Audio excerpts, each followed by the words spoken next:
극동방송 청취자 여러분 안녕하세요. 강남 비전교회 한지용 목사입니다.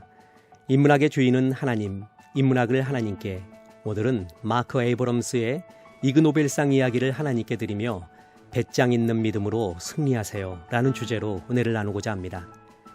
엽기 노벨상이라 불리우는 이그노벨상이라는 것이 있습니다. 이그노벨상은 품위가 없다는 뜻의 이그노블과 노벨상의 합성어입니다. 상식에 반하는 엉뚱한 연구를 했거나 발상의 전환을 돕는 이색적인 연구 업적을 남겼을 때 이 상을 줍니다. 이그노벨상은 하버드 대학의 연례 행사로 총 10개 부문을 수상합니다. 연구의 내용만큼이나 수상자들의 기이한 시상식 퍼포먼스로 인해 엽기 노벨상으로도 불리웁니다.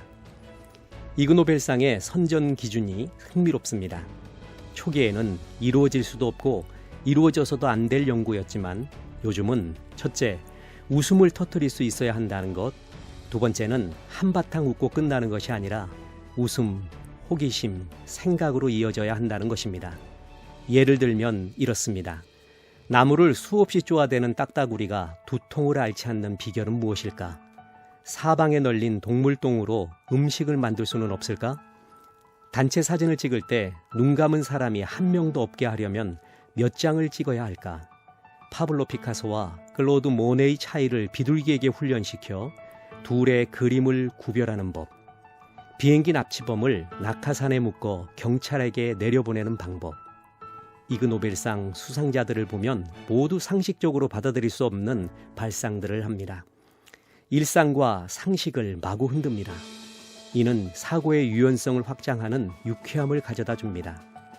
비록 엉뚱해도 이 연구들은 어디까지나 과학에 속하고 심지어 이그노벨상 수상자 중에 정말로 노벨상 수상자가 나오는 일도 있었습니다.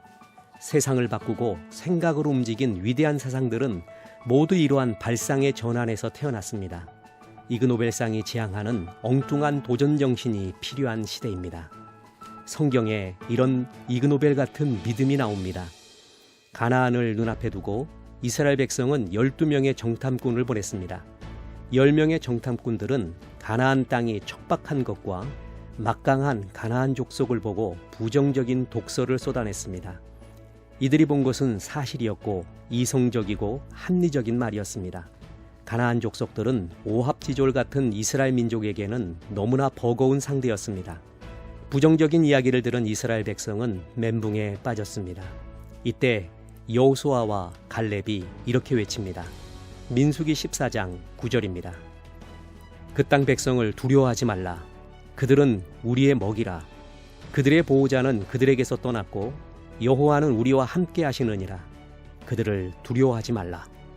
가히 신앙의 이그노벨상 같습니다. 여호수아와 갈렙의 배짱 있는 외침은 이스라엘 백성들에게 힘과 용기를 주었습니다.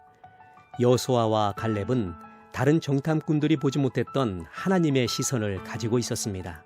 그리하여 비록 가나안 족속들이 장대할지라도 우리들의 밥이라고 하면서 우렁찬 믿음의 고백을 했던 것입니다.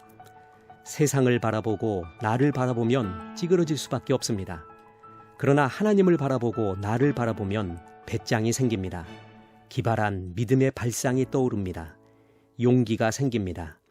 이 믿음으로 세상을 이깁니다.